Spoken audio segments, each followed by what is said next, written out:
Salam əziz izləyicilər, Dövlət İmtahan Mərkəzinin 3-cü qrup üçün təşkil etdiyi 20 sınaq toplusunun 2-ci sınağın izahı ilə sizi tanış edirəm. Birinci sualımıza gəlin baxaq. Səbəb-nəticə əlaqəsinin pozulduğu bəndi müəyyən edin. A variantı: Şirvanşah Huşəngin üsyan nəticəsində öldürülməsi, Dərbəndilər sülaləsinin Şirvanda hakimiyyətə gəlməsi. Bəli, 1382-ci ildə Şirvanşah Huşəngin öldürülməsi nəticəsində Kəsranilər sülaləsi devrildi və Dərbəndilər sülaləsi Şirvanda hakimiyyətə gəldi. A variantımız, yəni burada doğru cavabdır, pozulan bənd deyil. Qızıl Ordu hökmdarı Canıbəyin Təbrizə gəlməsi, Hülakülər dövlətinin süquta uğradılması. Bəli, 1357-ci ildə Canıbəy Təbrizə gələrək Hülakülər dövlətinə son qoyur. C variantı: Teymuri şahzadələr arasında çəkişmələrin güclənməsi, Cahanşahın İranın mərkəzi və şərq əyalətlərini ələ keçirməsi. Bəli, bu da doğru cavabdır. Baharlı sülaləsinin son nümayəndəsi Həsən Əlinin hakimiyyətdən uzaqlaşdırılması, Bayanurlu sülaləsinin hakimiyyətə gəlməsi. Bəli, 1468-ci ildə Baharlı sülaləsindən olan Həsən Əli hakimiyyətdən devrilir və Həsən bəy Ağqoyunlu dövlətinin əsasını qoymuşdur. Y variantı: Otluqbeli döyüşünün baş verməsi, Osmanlı qoşununun Azərbaycan şəhərlərinə daxil olması. Bu, bəli, burada səbəb-nəticə əlaqəsi pozulmuşdur. Ona görə doğru cavabımız Y variantıdır. İkinci suala baxaq. Uyğunluğu müəyyən edin. Şirvanşahlar dövləti Mənçöhür və Axsistanın dövründə A variantı: İraq Səlcuq Sultanı Mahmudun Şirvana yürüş etməsi. Bu, bəli, 1123-cü ildə baş verib. Ona görə də bu Mənçöhrün hakimiyyəti dövrünə aiddir. Dərbəndilər sülaləsindən olması xeyr, bu aid deyil. C variantı: 1125-ci ildə Şirvanın tam müstəqilliyini bərpa etməsi. Bəli, bu da aiddir. Axsitana baxırıq. A variantı: dövlətin yaradılması xeyr, dövləti 861-ci ildə Heysam ibn Xalid yaratmışdır. B variantı: paytaxtın Şamaxıdan Bakıya köçürülməsi. Bəli, 1192-ci ildə Şamaxıda zəlzələ baş verdiyi üçün 1-ci Axsıtan paytaxtı Bakıya köçürmüşdür. C variantı: Qızıl Ordu dövlətinin hücumuna məruz qalması. Xeyr, bu aid deyildir. Ona görə birdə olacaq A, C, ikincisində doğru cavab B variantı. Ona görə doğru cavabımız Y-dir. Üçüncü sualımıza baxaq. 15-ci əsrdə Azərbaycanda istehsal edilən, məhsula görə alınan və əsas olan. Bəli, burada vergilər soruşulur. Məhsula görə alınan vergi mal cəhətdir.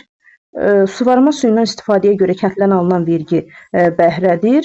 Və maldağlardan, otlaqdan istifadəyə görə alınan vergisi isə çoban bəydir. Ona görə burada da doğru cavabımız Y variantı olacaq. Dördüncüsü: verilənlər arasında hansı dövlətə aid məlumat yoxdur? Paytaxtları Marağa, Təbriz, Sultaniyə olmuşdur. Bəli, bu Hülakülər dövlətinə aiddir. Yəni burada Hülakülər haqqında məlumat var. Ərazisində 11-ci əsrin 20-ci illərində Oğuzlar məskunlaşmışdır. Deməli, burada bəli, Rəvvadilərdən söhbət gedir. Slavyanların 944-cü ildə Bərdəyə qarətçi yürüşü baş vermişdir. Bu Salarilərə aiddir. 11-ci əsrin 60-cı illərində alanların hücumuna məruz qalması isə bu 1162-ci ildə Əbülüsvar Şavrun dövründə baş verib. Bəli, Şəddadilərə aiddir. Ona görə burada sacilər haqqında heç bir məlumat olmadığına görə 4-cü sualın cavabı B variantı olacaq. 5-ci suala baxaq. Hülakülər dövlətinin mövcudluğu dövrünə uyğun gəlir. Hülakülər dövlətinin mövcudluğu dövrünü yazaq əvvəlcə. 1258-1357-ci illərdə hakimiyyətdə olmuşdur. Bir-bir hadisələrə baxaq. Əmir Teymurun Terikçaya sahilində döyüşdə Toxtamış xanı məğlub etməsi bu 1395-ci ildə baş verib. Ona görə aid deyil. 1357-dən sonra baş vermişdir. B variantı: Cormağan Noyanın başçılığı ilə Monqolların Azərbaycan hücumu bu 1231-ci il 2-ci Monqol hücumudur. Ona görə bu da 1258-dən kiçikdir. Yəni B variantı da aid deyil. C variantına baxaq. Əlincə qalsın Əmir Teymur tərəfindən tutulması. Bu da 1400-cü ildə baş vermişdir. Ona görə bu da aid deyil. Subuta və Cəbənin başçılığı Monqolların Azərbaycana yürüşü isə 2-ci Monqol hücumudur. Bu da 1220-ci ildə baş vermişdir. Bu da aid deyil. Məhəmməd Olcaytunun mərkəzi hakimiyyəti daha da qüvvətləndirilməsi.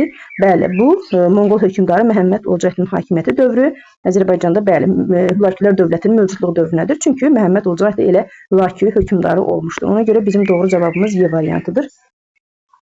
6-cı sualımıza baxırıq. Hadisələrdən hansılarının yerini dəyişdirsə, Şirvanşahlar dövlətinə aid olan xronoloji ardıcıllığımız düzgün olar. Birinci sualımız: Şirvanşah 1-ci Fərbruzun Səlcuq Sultanın ali hakimiyyətini qəbul etməsi. Bu 1066-dır. İkincisi: Şirvanşahların paytaxtının Şamaxıya köçürülməsi. Bu 918-ci ildir. Üçüncüsü: Şeyx İbrahimin Şirvan şahı elan olunması. Bu 1382-dir. Dördüncüsü: 1-ci İbrahimin Təbrizə daxil olması 1400 5-ci il. 5-cisi 1-ci İbrahimin Qara Yusifə məğlub olması. Bu da Kür döyüşüdür. 1212-ci il, 1412-ci ildir. Bəli, burada biz 1 ilə 2-cinin yerini dəyişsək, yəni 918-ci ili 1-ciyə yazsaq, 1066-nı isə 2-ciyə yazsaq, bizim doğru xronoloji ardıcıllığımız alınmış olar. Ona görə doğru cavabımız A variantıdır. 7-ci suala baxaq. Memarlıq abidələrin inşa edilməsinin xronoloji ardıcıllığını müəyyən edək. Bərdə Tübbəsi 14-cü əsrin memarlıq abidəsidir. İkincisi, Naxçıvanda Əlincə qalası 9-cu əsrə aiddir. Üçüncüsü, Marağada Göy Günbəz türbəsi, bu da 12-ci əsrin memarlıq abidəsidir.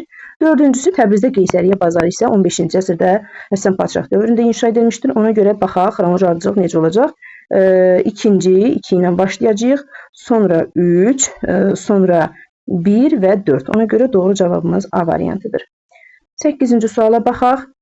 Hülakülər dövlətinin 14-cü əsr tarixinə aiddir. Birincisi, bəli, Məhəmməd Olcaytın hakimiyyətdə olması, bu doğrudur. Daha sonra bir olmayanları çıxaq.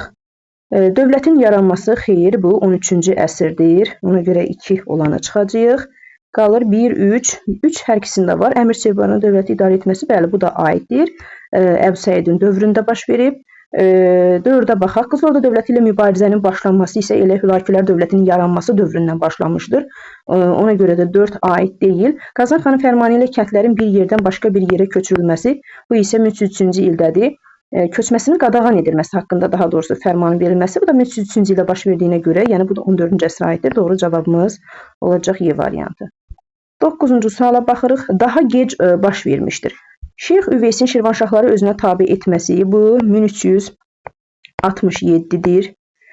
B variantı, Gəncədə Usta Bəndərin başçılıqla üsyanın baş verməsi, bu 1231-ci ildə baş verib Cəlaləddinin işğalçılıq siyasətinə qarşı. C variantına baxaq, Axsunqurlar dövlətinin süquta uğradılması, bəli, bu da 1227-ci ildə baş vermişdir.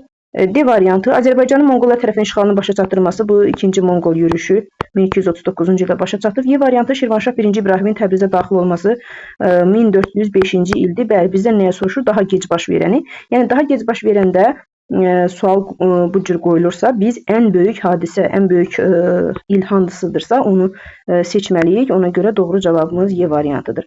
10-cu suala baxırıq. Hülakülər dövlətinin 13-14-cü əsrlər tarixində baş vermiş oxşar hadisələri müəyyən edək. Osmanlı dövləti toqquşmalara baş verməsi, bu ümumiyyətlə heç bir dönəmdə baş verməyib. Ona görə bir olanları biz çıxırıq.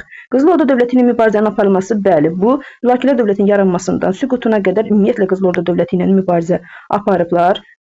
Azərbaycan torpaqlarında hökmranlıq etməsi, bəli, bu da doğru cavabdır. Cəlalilər dövlətinin yürüşlərinə məruz qalması, xeyr, bu doğru cavab deyil. Çünki Hülakülər dövləti süqut edəndən sonra Cəlalilər Azərbaycanda hakimiyyət ələ keçirdilər. Ona görə doğru cavabımız C variantı olacaq. 11-ci suala baxırıq. Hadisə nəticə əlaqələrinin doğru göstərildiyi cavabı müəyyən edin. Cəlaləddinin təyin etdiyi canişinlərin Azərbaycanı talan etməsi 1231-ci ildə sənətkar Bəndərin başçılıq etdiyi Gəncə üsyanının baş verməsi, bəli, bu doğru cavabdır. Bizdən soruşur doğrunu. Ona görə 1. Qızıl Ordu hökmdarı Canı Bəyin Təbrizə gəlməsi Hülakülər dövlətinin varlığına son qoyulması. Bəli, bunu əvvəlki sualda da qeyd etdik ki, 1357-ci ildə Canı Bəyin gəlişi ilə Hülakülər dövləti süqut etmişdir. Deməli, burada doğru cavabımız A variantı olur. Digərlərinə də baxaq. Əlincə qalasının Əmir Teymur tərəfindən tutulması Azərbaycanın bütövlükdə Çingiz xanın qurduğu dövlətə tabe edilməsi, bu yanlış variantdır. Çünki Əmir Teymur Teymurilər dövləti, Çingiz xan isə Monqol dövləti tamam başqa bir şeydir.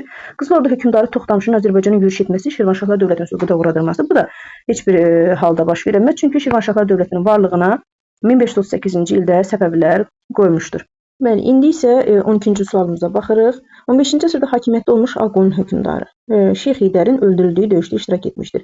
Şeyx Heydərin öldürüldüyü döyüş, deməli, 1488-ci il Şahdağ döyüşüdür. Bəli, burada söhbət kimdən gedir?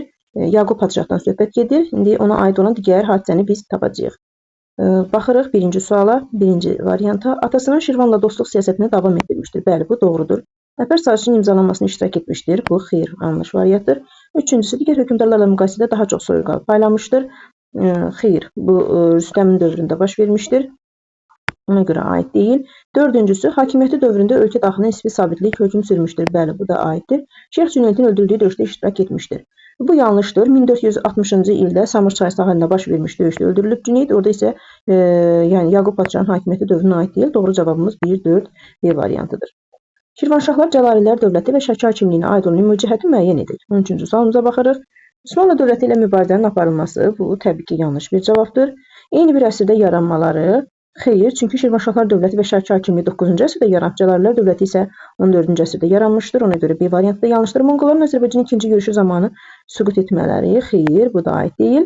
Osmanlı dövləti ilə müttəfiq olmaları da yanlış cavabdır. Əmir Teymurun dövründə, yəni onlar Teymurlərlə mübarizə aparıblar. Bəli, bu da doğru cavabımız Y variantı olacaq. 14-cü suala baxaq. Uyğunluğu müəyyən edin. Döyüş və nəticələr tələb olunur.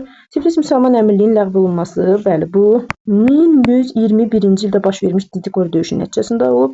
İkincisi, Teymurların Azərbaycan torpaqlarındakı hakimiyyətinə son qoyulması, bu 1408-ci ildə baş vermiş Sədrud döyüşünün nəticəsində baş verib. Qaraqoyunlu dövlətin tənəzzülünün sürətlənməsi isə 1467-ci ildə Cahanşahın öldürülməsi ilə nəticələnən Muş döyüşünün nəticəsində baş vermişdir. Ona görə doğru cavabımız D variantıdır. Növbəti sualımıza baxaq. 15-ci. Uyğunluğu müəyyən edin. Yaqub Padşah, Rüstəm Padşah və Göydəmət verilir. Bir sıra islahatlar keçirdi, 20-yə qədər vergini ləğv etdi. Bu, Göydəmətin dövründə baş vermişdir. 3A variantı gedəcək. Əhvər süd sazişinin bağlanmasına iştirak etmişdir. Xeyr, bu heç bir hökmdarın dövründə baş verməyib. Baxırıq növbətiyə. Çoxlu soyqal payladı, Naxçıvan döyüşünə məğlub oldu. Bu, Rüstəmin dövründə baş vermişdir. Ona görə buraya yazacağıq. C variantı qısa müddətdə 1497-ci ildə hakimiyyətdə olmuşdur. Bu da Göydəmətin dövründə olub. Şeyx Heydərlə mübarizədə Fərrux Yasara kömək etmişdir. Bu da Yaqub Padşahın dövründədir. Ona görə 1Y variantı, 2C, 3AD isə D variantında mövcuddur. Məntiqi ardıcıllığı tamamlayın. Birincisi, Monqollar Gəncə, Bərdə, Beyləqan, Şabran şəhərlərini tutub qarət etdilər. 1239-cu ildə Monqollar Dərbət qalasında tutdular və beləliklə Monqolların Azərbaycanın birinci yürüşü başa çatdı. Xeyr, Azərbaycan işğalını tamamilə başa çatdırdılar. Bəli, 1239-cu ildə Monqollar Dərbəndi tutmaqla bütün Azərbaycan işğalını başa çatdırdılar. Növbəti sualımız 17-ci suala baxırıq. Şirvanşahlar dövlətinin tarixində 14-cü əsrin 80-ci illərinə aiddir. Baxaq, Şeyx İbrahimin Şirvanşahı elan edilməsi bu 1382-ci ildə baş vermişdir. Ona görə də 1 doğru cavabımız olacaq. Yəni 1 olmayanları biz buradan çıxırıq. Baxırıq 1, 4 və 1, 3-ə. 3 nədir? Huşəngin üsyan nəticəsində öldürülməsi. Bəli, bu doğru cavabdır. 1382-ci ildə elə sonuncu Kəsran hökmdarı Huşəng üsyan nəticəsində öldürüldü və İbrahim Dərbəndi hakimiyyətə gəldi. 4-ə baxaq. Şeyx Cüneydin Şirvana yürüşü isə xeyr, bu yanlışdır. Doğru cavabımız 1, 3 olacaq, yəni D variantı. 18-ci suala baxırıq. 11-ci əsrin 60-cı illəri Böyük Səlcuq dövlətinin və 12-ci əsrin 90-cı illərində Şirvanşahlar dövləti tarixinə aid ümumi cəhətləri müəyyən edək. Azərbaycanın dövlətinin tərkibinə daxil olması. Bəli, Səlcuqlar Eldənizlər dövlətinin tərkibinə daxil idi. 1-i götürəcəyik, 1 olmayanları çıxaq. Dövlətin paytaxtının dəyişdirilməsi. Deməli, Səlcuqlar dövlətinin xeyr, 60-cı ildə paytaxtı dəyişdirilməyib. Amma bəli, 1192-ci ildə daha doğrusu, xeyr, heç birinə aid deyil bu. Əslində, heç birinə aid deyil. Ona görə də 1-2 olanı da çıxırıq. 18, deməli, 1-3-ə baxırdıq. Məşəli sülalə tərəfindən idarə olunması. Bəli, bu 3 doğru cavabdır. Hakimiyyətdə yeni hökmdarların gəlməsi. Bu da doğru cavabdır. Çünki 11-ci əsrin 60-cı illərində Böyük Səlcuq dövlətində Alparslan hakimiyyətə gəlib. 1190-cı illərdə isə Eldənizlərdə Əbu Bəkir hakimiyyətə gəlmişdir. Ona görə doğru cavab B variantıdır. Dövlətin süquta uğradılması 5-ci isə aid deyil. Çünki Səlcuq dövləti 1157-ci ildə, Eldənizlər dövləti isə 1225-ci ildə süquta uğramışdır. 19-cu sualımıza baxırıq. Əmir Çoban, Fəzlullah Rəşidəddin, Nizami Mülk və Qızıl Arslan. Qrafik şəklində bir sualdır. Hülakülər dövləti, Atabəylər, Şirvanşahlar və Cəlalilər. Yəni, burada qeyd olunan şəxslərin hansı dövlətlərə aid olduğunu müəyyən edəcəyik. Baxaq, Qızıl Arslanın dövrü. Qızıl Arslan təbii ki, Atabəy hökmdarıdır. Ona görə 4 uyğundur. Nizami Mülk 3 xeyr, aid deyil. Fəzlullah Rəşidəddin Hülakülər dövlətində bəli, vəzir olmuşdur. 2 nədir? Şirvanşahlar xeyr, aid deyil. Əmir Çoban və Cəlalilər. Yəni, bu sualı bu şəkildə işləyirik. Yəni, burada qeyd olunan şəxslə doğru cavab uyğun gəlirsə, həmin rəqəmi biz doğru olaraq götürürük. Yəni, burada bizim doğru cavablarımız 4 və 5-dir. Yəni, Qızıl Arslan Atabəy hökmdarıdır. Fəzlullah Rəşidəddin isə İlxanilər dövlətində vəzir olmuşdur. Ona görə 4-5 doğru cavabdır. Bəli, növbəti sualımıza baxırıq. 1066-cı ildə Səlcuq dövləti tərəfindən tabe edilmiş Azərbaycan dövlətinin paytaxtını xəritədə müəyyən edin. Bilirik ki, 1066-cı ildə Səlcuq dövləti Şirvanşahlar üzərinə hücuma keçmiş və Şirvanşahların tabe edilməsi ilə bütün Azərbaycan işğalına başa çatdırmışdır. 11-ci əsrdə isə Şirvanşahlar dövlətinin paytaxtı, yəni 1066-cı ildə daha doğrusu paytaxtı Şamaxı şəhəri idi. Ona görə bizim doğru cavabımız 4 olacaq. 20 doğru cavab D variantı. 21-ci suala baxırıq. Xeyli müddət saray müxalifətinə və iri feodal qruplarına qarşı mübarizə aparmalı oldu və 1190-cı ildə Həmədan döyüşündə İraq Səlcuq Sultanı II Toğrulu məğlub etdi və oğlu ilə birlikdə əsir aldı. Mətndə adı çəkilən hökmdarı Məhəmməd Olcayt ilə oxşar cəhətini müəyyən edək. 1190-cı ildə Həmədan döyüşündə iştirak edən hökmdarın adı Qızıl Arslandır. Biz indi Qızıl Arslandan Məhəmməd Olcaytın oxşar cəhətlərini müəyyən edəcəyik. 1. Eyni bir dövlətin hökmdarı olmuşdur. Xeyr, Məhəmməd Olcaytu Laki dövlətinin hökmdarıdır. Qızıl Arslan isə Atabəy hökmdarıdır. Ona görə bir yanlış variantdır. 2-yə baxırıq. Qardaşından sonra hakimiyyətə gəlmişdir. Bəli, bu doğru cavabdır. 2 olacaq. 2-də olan bir variant da var. Eyni əsrdə hakimiyyətdə olmuşdur. Məhəmməd Olcaytu xeyr, bunlar fərqli əsrlərdə. Deməli, 12-ci əsrdə Qızıl Arslan hakimiyyətdə olmuşdur. Yəni 1190-cı illərdə. Məhəmməd Olcaytu isə 14-cü əsrdə hakimiyyətdə olmuşdur. Ona görə bizim doğru cavabımız C variantıdır. Ölümündən sonra feodallar arasında qarşıdurmalar olmuşdur. Bu da yanlış cavabdır. 22-ci sualımıza baxırıq. Təbriz şəhərinin Cəlalilər dövlətinin paytaxtı olduğu dövrə uyğun gəlir. Təbriz şəhəri Cəlalilər dövlətinin paytaxtı olmuşdur 1359-1410-cu illərdə. Baxaq, Qızıl Ordu hökmdarı Canıbəyin Təbrizə gəlməsi 1357 bu aid deyil. B variantı Şeyx Həsənin Bağdadda hakimiyyəti ələ keçirməsi 1340-cı ildir. B variantı da aid deyil. Azərbaycan tarixinin Çobanilər dövrü 1344 bu illərdə baş vermişdir. Bu da aid deyil. Hülakülər dövlətinin varlığının sona çatması 1457 bu da aid deyil. Şirvanın Cəlalilərə tabe edilməsi 1367-ci il. Bəli, doğru cavabımız Y variantıdır. 23-cü suala baxaq. Eyni əsrdə baş vermişdir. Şirvanşah 1-ci Fərruzun Səlcuq Sultanının ali hakimiyyətini qəbul etməsi 11-ci əsrdir.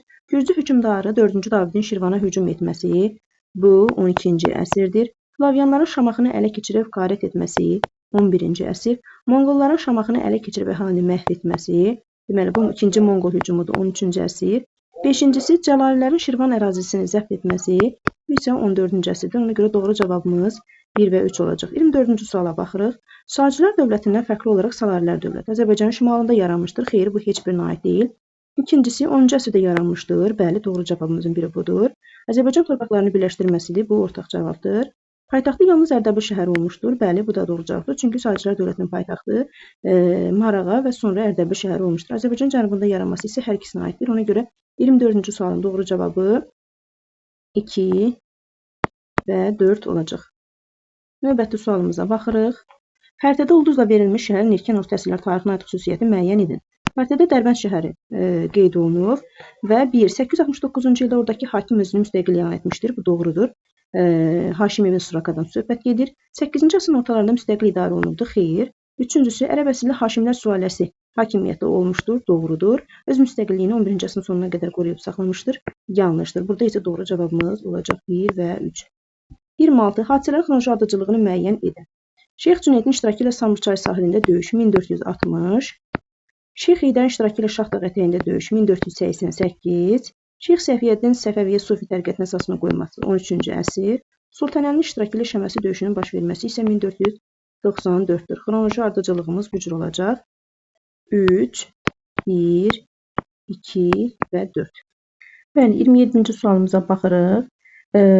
Şəddadi dövlətinin hökmdarları qeyd olunub və hadisələr qeyd olunub. İndi isə onları uyğunlaşdıraq. Paytaxtı Gəncə olan müstəqil dövlətin əsasının qoyulması təbii ki, 1-ci Ləşkəriyə aiddir. Ona görə 1-ə yazacağıq A variantı. İkincisi, Səlcuq dövləti ilə müqabilə bağlayaraq ona tabe olmuşdur. Burada söhbət gedir Əbu Süvar Şavurdan. Dəbirin əməliyyat keçirilməsi və müstəqil əmirliyin yaradılması isə 951-ci ildə Məhəmməd ibn Şəddad tərəfindən baş vermişdir. Ona görə bizim doğru cavabımız 1, 2 və 3 olaraq qeyd edirik. 1 A variantı, 2B, 3 isə Y variantıdır. Situasiya sualımıza baxırıq. Mətni oxuyun və burada qeyd edilmiş məlumatlardan istifadə edərək 28-30-cu sual tapşırıqlarını yerinə yetirin. Tatarlar Həmədandan qurtarıb Azərbaycana tərəf hərəkət etdilər və Ərdəbilə gəldilər.